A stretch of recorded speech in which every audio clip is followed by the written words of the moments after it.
Hearn here for Seconds Out with promoter Ben Shalom, who is cage side, not ringside this time around for Savannah Marshall's debut. She comes through with the victory by stoppage using some of the boxing skills that got her to the dance in the first place. Talk me through any heart in mouth moments there, Ben?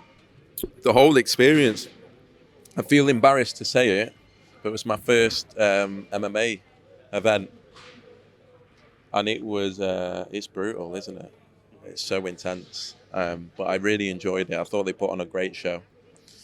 And to see Savannah, I was just thinking, I spoke to her before, I was like, to start in anything, to debut in anything is difficult, but to do it as headline in front of people, I was just thinking, don't go down, don't get on the ground, because I've just never seen her in that environment before, but she knew what she was doing. It was pretty impressive, wasn't it, to see. And then obviously her boxing skills came through and a statement was made, and I think she's going to fancy it here.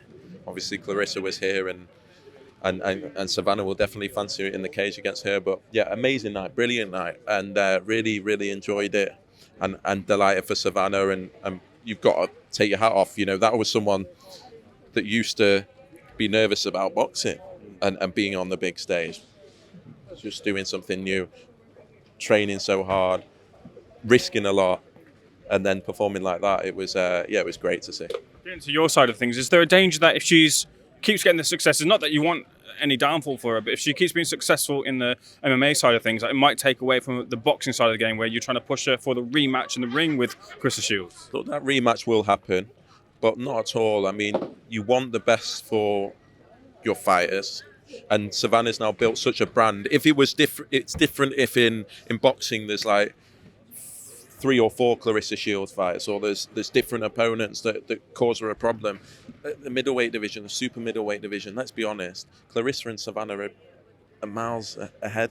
So there's not those, you know, we were looking at, what was Jake Paul's girl at super middleweight? Franchon? No, not Franchon.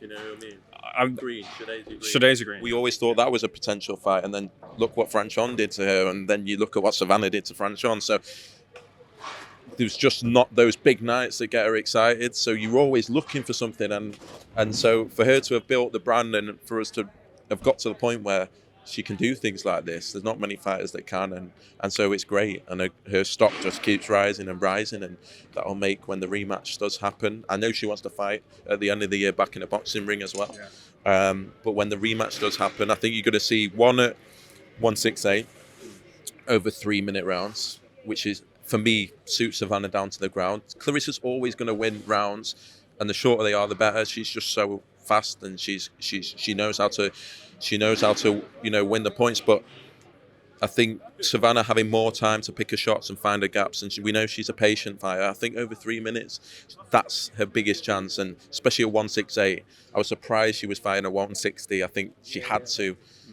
here tonight for the opponent, but I don't think she should be fighting at 160 in boxing. I don't think she feels that comfortable with it, and I spoke to her before, and she did feel tight.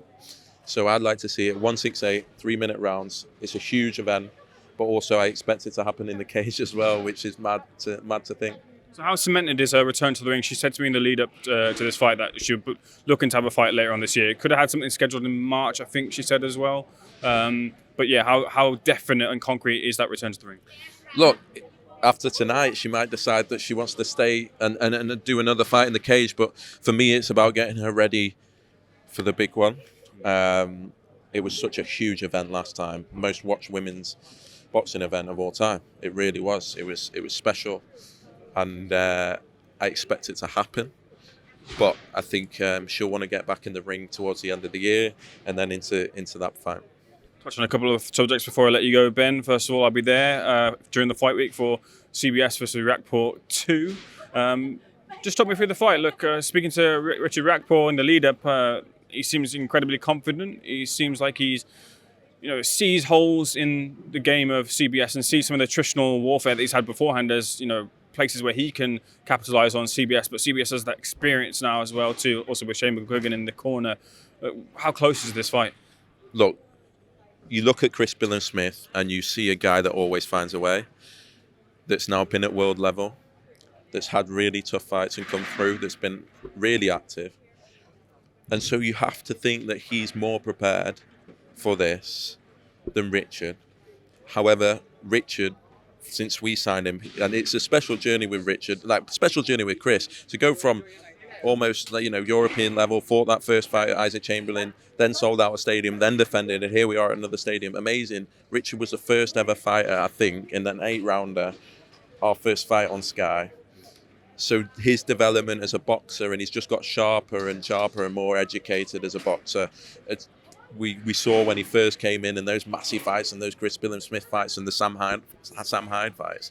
They were just ruthless wars that he just about came through because of his physical attributes. But now he's at a point where he's a much more cultured boxer. Will the fact that he's got no mileage on the clock, that he's not for a while, he's not been in those wars of attrition that Chris Billam-Smith has recently, will that come on top? It's impossible to call. One thing I will say is Chris needs to be more cautious against Richard Riakporhe than perhaps other fighters, because he does take shots, and you don't want to take shots from Richard Riakporhe. He's the most ferocious puncher in that division, without a doubt. But it's going to be a special fight. It's a rematch. It's a domestic world title. It's a stadium. It's a British summer. The things that they got planned for the night, and I have to thank Steve Parish and Crystal Palace, because the entertainment they've got planned for next week is going to be phenomenal. I think Isaac Chamberlain, Jack Massey is going to be a great fight as well. I think it's the 4 possibly best cruiserweights in the country all on one bill. Ben Whittaker is ready for something special as well. So it's going to be a great night next week. May the best man win. What more can you ask for? A domestic rematch for a world title. And yeah, I think it's a 50-50. Lots of interested onlookers, especially in the cruiserweight division. Jai Pataya has signalled his interest in the winner of that fight, but also Alexander Usyk, a bit of a wild card, has said that he wants to go down back to cruiserweight after the rematch and reclaim the undisputed title. So a potential distant carrot in the future as well for the winner. 100%, and I was surprised and delighted to see that. But I've seen a lot online around. Perhaps we would have won the Opataya fight, or we're not going to mention Opataya's name. Opataya's a fantastic fighter, and he's a great unification fight for the winner. So I think that's a huge fight. I think Ramirez is a huge fight, and yeah, there's a lot of options for the winner. But it'd be exciting to see Usyk come back down. He's got a massive rematch in December, so it's not going to be anytime soon. I hope the winner can go on to have a unification fight, but we'll look at that after next Saturday. And what's the latest with the Wardley versus Clark rematch? There's some whispers surrounding maybe Fabio signing with Queensbury. Nothing official there, just whispers. But I spoke to Fraser Clark as well too last week, and he said, look, he would be disappointed if the rematch didn't happen next, but he also would get if maybe they had a fight in between and then had a fight, just to paraphrase it. I'm sure I'm paraphrasing that correctly, but what can you tell us in terms of the latest regarding that rematch? Yeah, I think I'm the same. Look, we'd have loved to, I can't lie, we'd have loved to do that rematch, and we were hoping to do it at the end of August. And yeah, for whatever reason, it hasn't happened, but there's potential here for it to go on the Saudi card on September 21st, which is another great option. And to be honest, as Fraser said, their stocks both rose incredibly from that fight. And I'd love to see the rematch. I hope it happens. I think it can happen. But if it doesn't, hopefully we see it one day. But I think now's the right time because, you know, in heavyweight boxing, you go in different routes, different things happen. But for me, seeing Fraser Clark have that sort of a performance in his 8th professional fight was impressive to me. And I think he's got a lot of room to grow as well. And he learned a lot from that fight, and he's going to be right up there in the top of the heavyweight division. There's a lot going on in the background, but is there any interest in Anthony Yarde? He's got to clean up his situation with Queensbury, but with that said and done, once that's sorted, is there interest from the Sky and Boxer side to bring Anthony Yarde over? Look, I think there's interest in the Buatsi Yarde fight. That's the one we want to make. That's the one we've been waiting for since he fought Dan Aziz on February the 3rd. Frustrated it didn't happen. Was hoping it would actually happen. Again, being honest, I hoped it would happen at Selhurst Park next week for that double header. What happens with Buatsi now? Look, he's got options because he's just been ordered for the interim. But ultimately, all the fans want to see him in the biggest fight.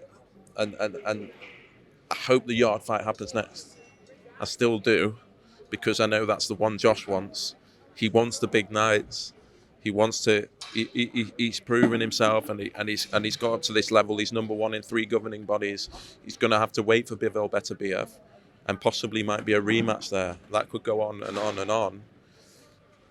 What better fight than the Anthony Yarde fight, and a huge fight like that? And so we hope it can happen, but we're equally frustrated that it hasn't so far, and so we have to assess options. And I think in the next week or two, it will all become clear, and we'll see who Joshua Buatsi will fight next. Lastly, Ben, the Queensberry versus Matchroom event was a success, and there were some great fights on that card. Can we see in the future potentially a boxer versus Queensberry, boxer versus Matchroom, boxer versus X in the mix there? Boxing fans are kind of wondering where boxer stand in the Saudi mix as well too. What can you tell us about that? I believe so. I think it was fantastic to see, and I've seen a lot on social media putting different promotional companies against different ones, and I think it will happen. I think there's some great fights to make, and some historic rivalries that have been building over the past year or two between both promotional companies and the fighters within it. There's some obvious big fights, and I hope and I believe actually that it will happen towards the end of the year. Obviously, Martin Bakole has just been offered the chance of a lifetime, and you have to. And what Turkey has done and Saudi have done in the sport is phenomenal. And yes, it's been with Tyson Fury really and Anthony Joshua at the forefront of it, and therefore Matchroom in Queensberry. But just as a fan, I have to say it's been pretty special.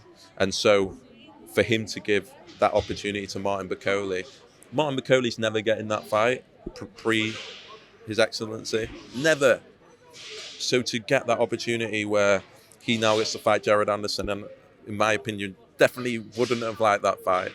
And in normal course of events, Top Rank would have never chosen that fight. And we see a great fight, and it's our best heavyweight really against Top Rank's best heavyweight. And so I'm really looking forward to that, and I think there'll be more fights to make this year for boxer fighters with Saudi. And pleasure, we'll leave it there. Looking forward to seeing you next week.